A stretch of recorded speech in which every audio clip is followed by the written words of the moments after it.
Hi అండి, welcome to our channel. ఇవాల్టి వీడియోలో తోటకూరతోటి మంచి పచ్చడి చేసుకుందాం. అందరిళ్లలోనూ ఆకుకూరలు తినడానికి భయపడే వాళ్ళు చాలామంది ఉంటుంటారు. అలాంటి వాళ్ళ కోసం ఇలా పచ్చళ్ళు చేసి పెడితే హ్యాపీగా తినేస్తారు. రండి ఇక స్టార్ట్ చేద్దాం. ముందుగా శుభ్రంగా కడిగి పెట్టుకున్న ఒక కట్ట తోటకూరని తీసుకోవాలి. తోటకూర ఆకులతోనే కాకుండా కాడలతో కూడా వేసేసుకోవచ్చు, ఇది మీ ఇష్టం. తోటకూరని చిన్న చిన్న ముక్కలుగా కట్ చేసేసుకోవాలి. నేనైతే కాడలతో సహా వేసేసుకుంటున్నాను. ఇదిగోండి, తోటకూర మొత్తాన్ని ఇలా చిన్నగా ముక్కలుగా కట్ చేసుకొని ఒక పక్కన పెట్టుకోవాలి. ఇప్పుడు పొయ్యి మీద ఒక కడాయి పెట్టుకుని దానిలో ఒక స్పూను ఆయిల్ వేసుకోవాలి. ఆయిల్ కొద్దిగా హీట్ అయిన తర్వాత దానిలోకి 6 పచ్చిమిరపకాయలు, 5 ఎండుమిరపకాయలు వేసుకుని అవి వేగేంత వరకు వేయించుకోవాలి. పచ్చిమిరపకాయలకు మాత్రం ఘాట్లు పెట్టుకుని వేసుకోండి, లేకపోతే పేలిపోతాయి. ఇలాంటి పచ్చళ్ళలోకి పచ్చిమిరపకాయలు, ఎండుమిరపకాయలు కలిపి వేసుకుంటేనే టేస్ట్ బాగుంటుంది. అలా కాదు ఏదో ఒకటే వేసుకుంటామంటే అది మీ ఇష్టం. ఇప్పుడు అవి చక్కగా వేగిపోయాయి. వాటిని ఒక ప్లేట్లోకి తీసేసుకోవాలి.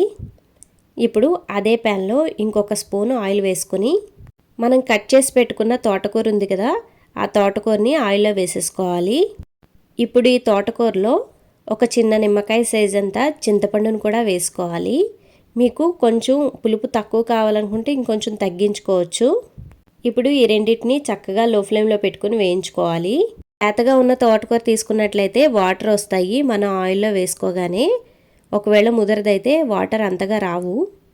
ఇదిగోండి, ఒక 5 నిమిషాల తర్వాత ఇవి చక్కగా వేగిపోయాయి అన్నమాట. పచ్చివాసన అంతా పోయింది. ఇప్పుడు దీనిలోకి కొద్దిగా ఉప్పు వేసుకోవాలి. అలాగే 1/2 స్పూన్ పసుపు కూడా యాడ్ చేసుకొని కలుపుకోవాలి. ఉప్పు మాత్రం అంతా వేగిన తర్వాతే వేసుకోవాలండి. ముందుగా వేసుకుంటే బాగా వాటర్ వస్తుంది తోటకూరలో. ఇప్పుడు పొయ్యి మీద ఇంకో 2 నిమిషాల పాటు ఉంచుకుని కలుపుకుంటూ ఉండాలి.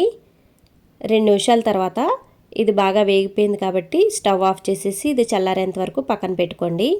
ఇప్పుడు ఒక మిక్సీ జార్ తీసుకుని దానిలోకి ముందుగా మనం వేయించి పెట్టుకున్న ఎండుమిరపకాయ, పచ్చిమిరపకాయలు ఉన్నాయి కదా, అవి వేసుకోవాలి. అలాగే ఒక 10 నుంచి 15 వరకు వెల్లుల్లి రబ్బలు వేసుకోవాలి, పచ్చివి. ఈ వెల్లుల్లి రబ్బలు వేసుకోవడం వల్ల పచ్చడికి మంచి టేస్ట్ వస్తుంది, తప్పకుండా వేసుకోండి. ఇప్పుడు వీటన్నిటిని మెత్తగా గ్రైండ్ చేసుకోండి. ఇదిగోండి, ఇలా గ్రైండ్ చేసుకోవాలి. ఇప్పుడు అదే మిక్సీ జార్లో మనం ముందుగా వేయించి పెట్టుకున్న తోటకూర ఉంది కదా, తోటకూరను కూడా వేసేసుకొని మరలా ఇంకొకసారి గ్రైండ్ చేసుకోవాలి. ఆకుకూరలు తినడం వల్ల హెల్త్ బెనిఫిట్స్ చాలా ఉంటాయండి. ప్రతి ఒక్కళ్ళు కనీసం వారానికి ఒక్కసారైనా ఆకుకూరలు తింటూ ఉండాలి. తోటకూరను గ్రైండ్ చేసిన తర్వాత కొద్దిగా గట్టిగా అనిపించింది. ఒకవేళ మీకు ఇలాగే అనిపిస్తే 2-3 స్పూన్ల కంటే వాటర్ ఎక్కువగా వేసుకోవద్దు. వాటర్ పోసుకున్న తర్వాత ఇంకొకసారి గ్రైండ్ చేసుకుంటే చూడండి చక్కగా నలిగిపోయింది. ఇప్పుడు పొయ్యి మీద ప్యాన్ పెట్టుకుని దానిలో 1 లేదా 2 స్పూన్ల ఆయిల్ వేసుకోవాలి. ఆయిల్ కొద్దిగా హీట్ అయిన తర్వాత కట్ చేసి పెట్టుకున్న వెల్లుల్లిపాయ ముక్కలు వేసుకోవాలి. 1 స్పూను పచ్చిశనగపప్పు వేసుకోవాలి. అలాగే 1 స్పూను ఆవాలు, 1 స్పూన్ జీలకర్ర, 1 స్పూను మినపప్పు వేసుకొని వేయించుకోవాలి. ఇవి సగం వరకు వేయించుకోవాలి. ఇవి సగం వేగిన తర్వాత దీనిలోకి 2 ఎండుమిరపకాయలు తుంచుకుని వేసుకోవాలి. అలాగే 1 రెమ్మ కరివేపాకు కూడా వేసుకుని వీటిని చక్కగా వేయించుకోండి.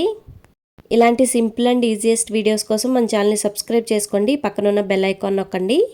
పోపు బాగా వేగిపోయింది. ఇప్పుడు దీనిలో కొద్దిగా ఇంగువ వేసుకుంటున్నాను.